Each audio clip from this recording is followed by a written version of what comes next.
Guys, did you hear that an ECOWAS official was beaten up in Togo? Hey, father! Let me rephrase that so that you can understand. A Senegalese lawmaker, who has been very outspoken about corruption in his own country, Senegal, and in other African countries. Think of any lawmaker that you appreciate in your own country, you know, like Nigeria. Somebody that stands with the people, but is also a member of the ECOWAS parliament, now going to Togo as an ECOWAS official and getting beat up by thugs sent by the Togolese government. Wala mashele. Don't beg me. I said don't beg me, Jare. Wala mashele. Can you imagine? What's up, my people? It's your girl Adiola. Today we're talking about ECOWAS. That is where I'm wearing green. Let me move back for you to see this glory. You know, a glory that ECOWAS does not have. Yes, let me turn around so you can appreciate the work of the Lord. My people, meet Senegalese lawmaker 45-year-old Marius. This is the way it's written, but it's pronounced Marius. This man has been arrested, well, too many times to count. He's been imprisoned for speaking out against the government in Senegal, for protesting for what the common man wants. So the people of Senegal, they know him real well. He's like the Julius Malema of Senegal. Because he's not just protesting. Sometimes he steals the ballot box at the floor of the National Assembly, like when his fellow lawmaker refused to show up on a day that they were voting and another lawmaker was trying to vote for them. He was like, hell no. Barthélémy Diaz, Guy gàdduna kees bi, Guy gàdduna kees bi, Guy Marius Sagna gàdduna kees bi, Guy Marius Sagna gàdduna kees bi. I know, right? The most interesting one was the time that their former president, Macky Sall, was trying to extend his tenure. Do you guys remember that time? And they asked lawmakers to vote to change the constitution so the president could extend his tenure. This man was like, hell no, what nonsense? You cannot extend your tenure. So when it was his time to vote, when it was his time for him to cast his vote, they literally had a ton of soldiers surrounding him because they knew what he would do.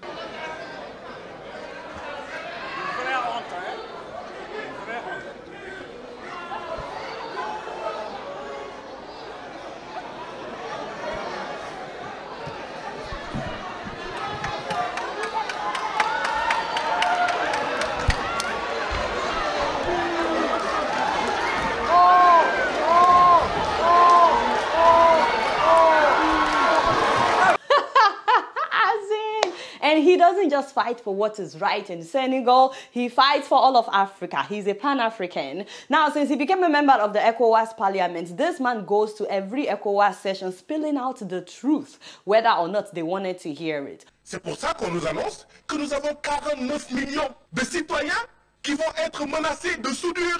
Ils n'auront pas à manger. 16 millions d'enfants de moins de 5 ans. Ce pas nos enfants. Ce ne sont pas nos enfants. Si c'était nos enfants, on n'allait pas accepter 3 minutes de temps de parole. C'est parce que ce ne sont pas nos enfants qui sont menacés de malnutrition aiguë que nous acceptons 3 minutes. Et c'est ça qu'il faut changer. Father, hey, you see, that is the kind of people that we need to represent us. He will tackle his colleagues literally about what is happening in Mali, in Ivory Coast, in Cameroon. On parle de sécurité alimentaire, mais il faut aller vers la souveraineté alimentaire. Parce que la sécurité alimentaire, c'est quoi? L'essentiel, c'est que nos populations mangent, peu importe si ce qu'ils mangent viennent de la France, viennent des États-Unis, de la Chine ou de la Russie. On reste dépendant. Or, la CEDEAO doit aller vers la souveraineté. Et c'est ça que la jeunesse africaine hurle et crie.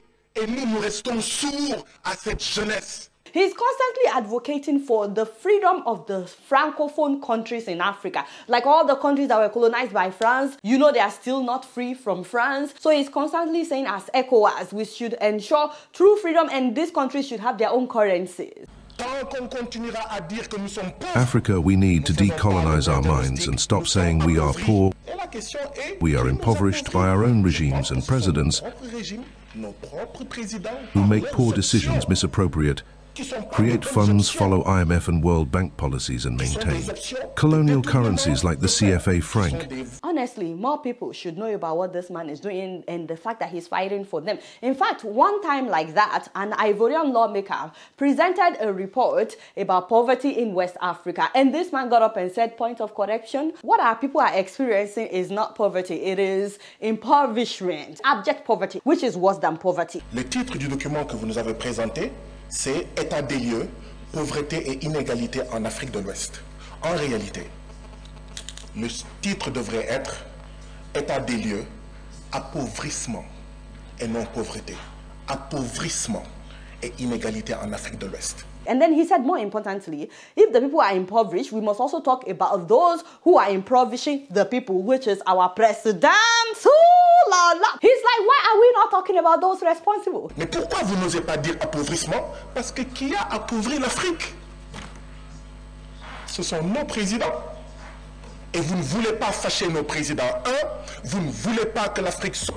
Thank you, my father. As expected, that did not go well with our madame from Togo, you know, the speaker of the ECOWAS parliament. She's a lawmaker from Togo. Madame's story is for another day, guys. I mean, she's the first female speaker of the ECOWAS parliament, and people were literally celebrating that, oh, we finally have a female speaker. She's actually there to represent the interest of Fonya and Singbe, that is their president in Togo, presently the longest ruling family in Africa. Remember that his father was president for 38 years. Next year, it will be 20 years since the son has also been what? The president of Togo. So one family for more than 50 years. These are some of the issues that Guy brings up at the ECOWAS. This man from Senegal, he's always talking about this, which is why the Madam Speaker does not like the man. So Madam now started saying, watch your language, control your language. Mais pourquoi vous n'osez pas dire appauvrissement? Parce que qui a appauvri l'Afrique? Ce sont nos présidents.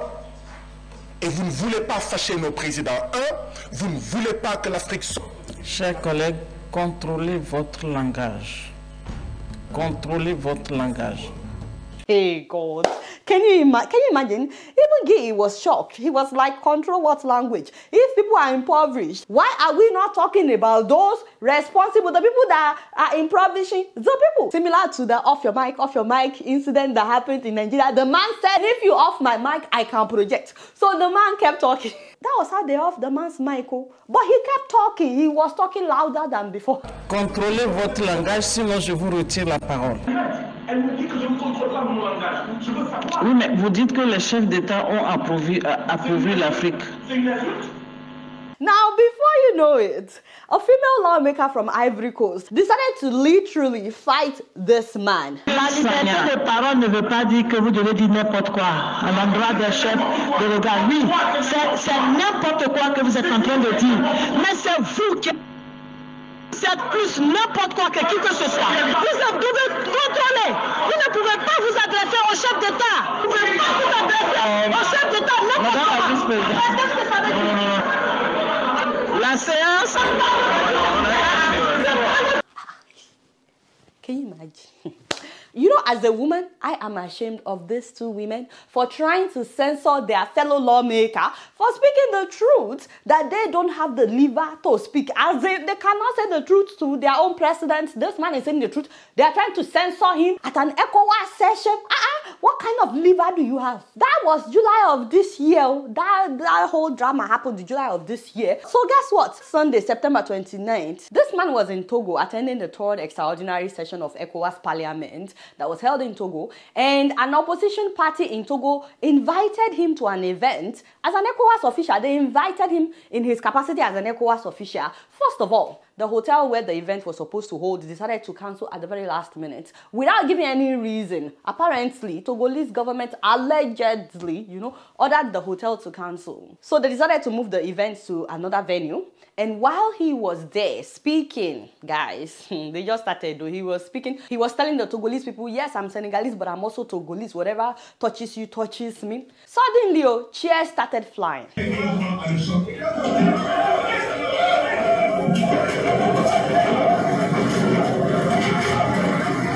Thugs, well, actually, Togolese media said it's the riot police, yes, allegedly, but they were not wearing uniforms, That was how they descended on that venue. They beat up this man. They beat up a lot of people. They injured at least 7, but this man was the target. There were several cuts on his head, his face, his nose, his back. They really beat him up. This was after they cleaned him up. They stole his phone, they stole his backpack. Now, many of you may say, what concerns me with what happens in Togo? You may be wondering what concerns you. My people, don't you know that that can happen to your own lawmaker as well? Nobody can just beat up an ECOWAS official without the knowledge of their government. Togo's president is basically sending the message that, who is ECOWAS? I can beat up an ECOWAS official. They even made him the chairman of ECOWAS at some point. This is not just an insult on Senegal, by the way, but an insult on all the members of ECOWAS. There must be decorum. If you are not allowing ECOWAS officials in your country, let us know. But for you to now beat him up, that is absolutely not allowed. Now, what pains me is that for almost a week, ECOWAS carried on business as usual, as if nothing happened. They did not say anything. And then when they finally released a statement, it was one yeye statement like that. Oh, we heard that he was attacked. We wish him good health, quick recovery. And then they put in that same statement that, well, he was participating in an unauthorized meeting of a collection of Togolese opposition parties and civil society organizations. Wow. So what they are saying basically is that before any civil society organization or opposition parties would meet to or invite a guest in Togo, their meeting must be authorized by the government. Can you imagine? Can you imagine ECOWAS supporting dictatorship in black and white? Does your own government need to authorize the meeting of opposition parties? Can you imagine if PDP should be going to get permission from the government of APC before they will gather for any meeting or before they will invite anybody to come and speak among them? What an insult. And ECOWAS put this in their statement. That is ECOWAS supporting dictatorship in black and white. Baba, that's it. No, that's it. I'm upset. My people, if you think that ECOWAS will save you, shoot. Their leadership is corrupt. Now imagine some people in Ivory Coast are actually celebrating that this man was beaten up in Togo. And I was so disappointed simply because he stood up to that madam. And I was also disappointed because some people in Senegal, I didn't say all, I said some Senegalese people were saying, have you finished fighting for your own people in Senegal? What concerns you with Togo? Good for you. I was like, whoa, wow.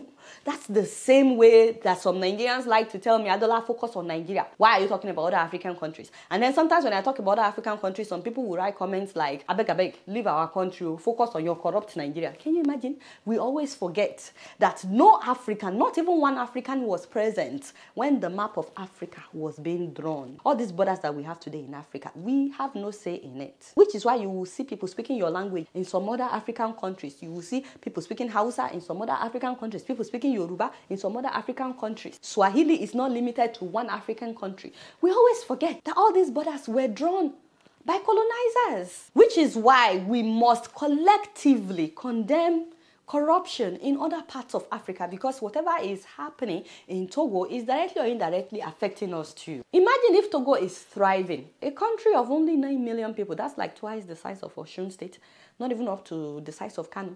If they're doing really well, don't you think we would also feel it? They should be doing really well.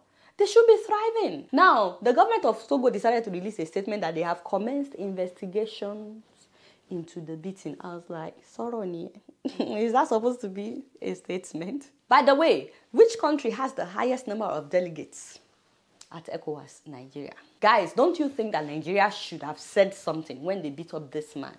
Because Nigeria basically has huge influence in ECOWAS. Some people will argue that Nigeria is ECOWAS. And Nigerian president is the chairman of ECOWAS. I mean, they released a statement in the name of ECOWAS. But in the name of Nigeria, should we not say something when a fellow lawmaker of another country is being beaten in Togo?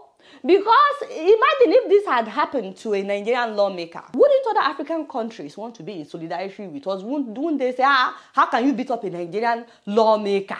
Or did the lawmaker fast? So Nigeria is supposed to say something. Guys, follow Marius on Twitter. Follow him on all social media platforms so you can see all his activities. In the meantime, ECOWAS, translate that to English. And Nigeria should also do what? Don't forget to subscribe if you're yet to. Is even a child knows that if something doesn't work for 50 years is alter, you must change the past.